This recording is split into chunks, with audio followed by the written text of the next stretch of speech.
Hey everyone, in this video I'm going to take a deep dive in GeoGods design. I want to take you on a journey through the initial design phase, explain a few of the details that we added to the game, and mostly just give you an insight on how I design my games. I will talk a bit about the influences that I use to create my games, and hopefully this is educational and interesting for you, even if you haven't played the game before. So let's take a look at the GeoGods design deep dive. Before starting the GeoGods design deep dive, I want to take a moment and talk about Michael Brough. I've been following Michael's work for many years now, and I consider him one of the best, if not the best, when it comes to small roguelike, small puzzle and small confined space strategy games.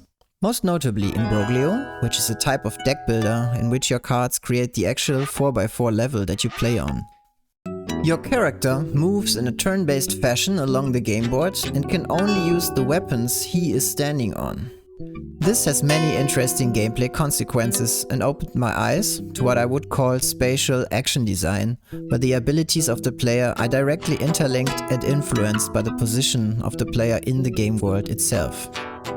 Another great example of this kind of design is Michael's P1 Select, another small space roguelike, also called Brough-like for the connoisseurs of the genre, in which the player attacks change by which direction the player is moving in the game world. His work and ideas have influenced my designs greatly, and as you might expect, GeoGods is directly influenced by him. The first attempt of creating my own spatial action design was Crypt of the Bone King. In Crypt of the Bone King, we used a shifting game board made up of tiles to force the player's movement. The little wizard can only use spells that are either top, down, left or right of him at the edges of the game board. By shifting the game board, tiles can obstruct spells, making them unavailable.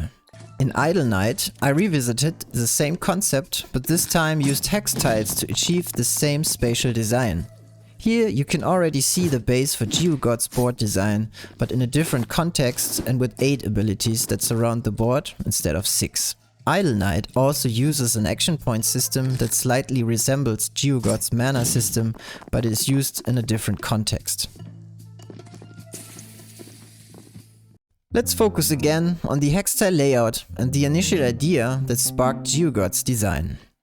Arranging 17 hexes in altering rows of 3 and 4 tiles creates a pattern where you can place 6 additional, let's call them color connectors for now, into the empty spaces created by the layout.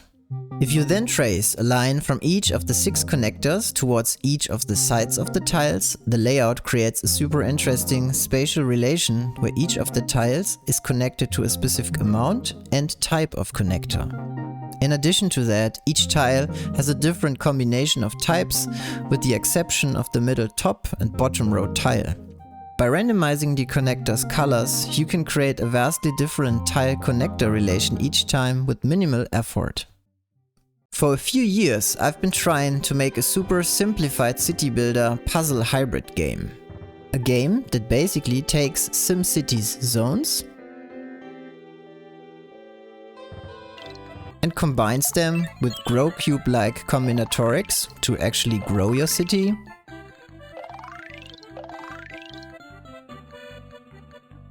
and Stickit's simple drag and drop puzzle mechanics. I had several attempts on making this kind of game, but never ended up making something that actually worked, was fun or interesting to play. So for my new game, I started in the city builder genre once again, and I made up this huge resource chain structure. Probably inspired by classic board games like Settlers of Catan that I somehow wanted to integrate into the hex tile layout idea. But unfortunately, this did not lead me anywhere at first. The only thing that I kept was the different element color types from my initial idea, which later morphed into fire, water, nature, stone, sun and snow.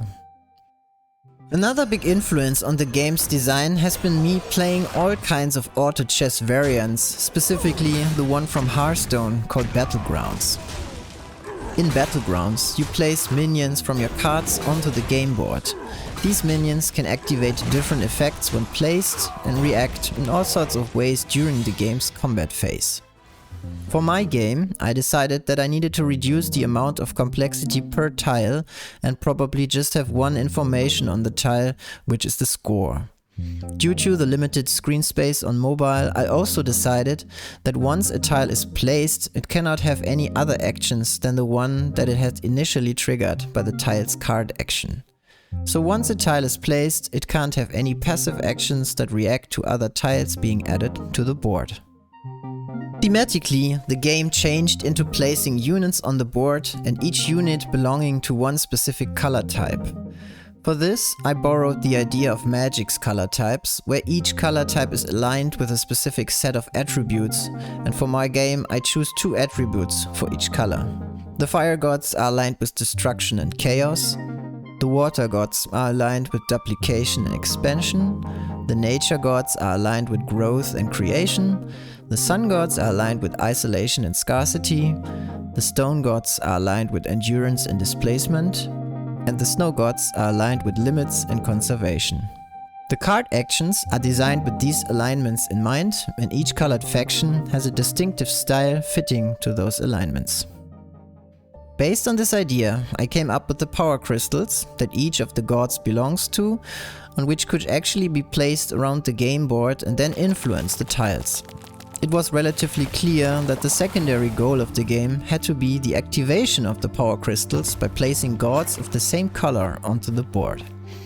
Once activated, the crystals would give extra score to their faction, but I later changed this to a different mechanic where the extra score is given to each god that is placed on a tile that the crystal is connected to, making it possible to increase gods of different colors with the same crystal completion bonus. GeoGods has a lot of numerology going on behind the scenes, and a lot of things revolve around the number 6. So it made sense that each game would use 6 random cards from the 6 god factions for each game. The cards are shuffled into 3 piles of 12 cards each. I decided that placing a god from a card should not be free and should have some kind of cost. But I didn't want to give individual cards costs, so I came up with the idea that the cost to place a god is also influenced by the amount of power crystal connections on each tile.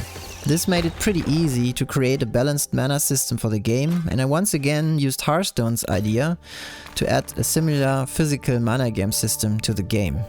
The mana gem mechanic also opened up a lot of design space for the card actions, since they could nicely interact with it.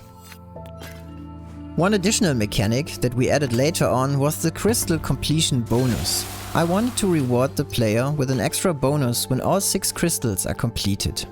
But instead of a plain score bonus, I wanted to have something that integrated better into the game. The final and in hindsight very obvious solution was to give the bonus score based on the still empty tiles. When all crystals are completed, you gain +6 for each element on each tile, making tiles with 4 crystal connections the most valuable. This mechanic also nicely interacted with the game's core, where the player wants to have a lot of filled tiles to gain a lot of score from individually completed crystal bonuses, but for the overall completion bonus wants to have as many open tiles as possible. This kind of conflicting goal design is a core part of many of my games, and I personally think it's one of the best tricks to make a game interesting. The final part of GeoGods design is the scoring system itself. After each game, you get a score which you can use to measure your skill. But due to the random nature of the game, scoring individual games is kind of pointless, since the score differences can be quite high. Therefore, I used an average score system, highly inspired once again by Michael Bro's work, to smooth out the random scores of each individual game. Now, after 6 games, you get the average score, which also becomes the real score of the game that you can use to compare with others on the leaderboards. One additional thing we added later on to help optimizing your average score in a fun way was to add little tasks that you can complete while playing the game. These tasks are very simple, but on completion they allow you to remove one of the 6 game scores in order to kick out high variance games where your score was way less than in a usual game. This again helps the player to chase a new high score and allows for more fair competition among all players. Speaking of competition, in addition to the normal game mode, we also designed a weekly game mode. On 6 days of the week, from Monday to Saturday, you can play one game that is the same for all players on this specific day. On Sunday, you will get your average score from the weekly games and enter the high scores for that particular week. This makes for a pretty fun and high stakes competition that hopefully will engage players in the long term. I hope this design deep dive was interesting for you and I could give you a little bit of insight into my design process. The game will be released on the 19th of July, so make sure to pre-order the game via the App Store or the Google Play Store. You can find all the links in the video description below, and I hope to see you next time.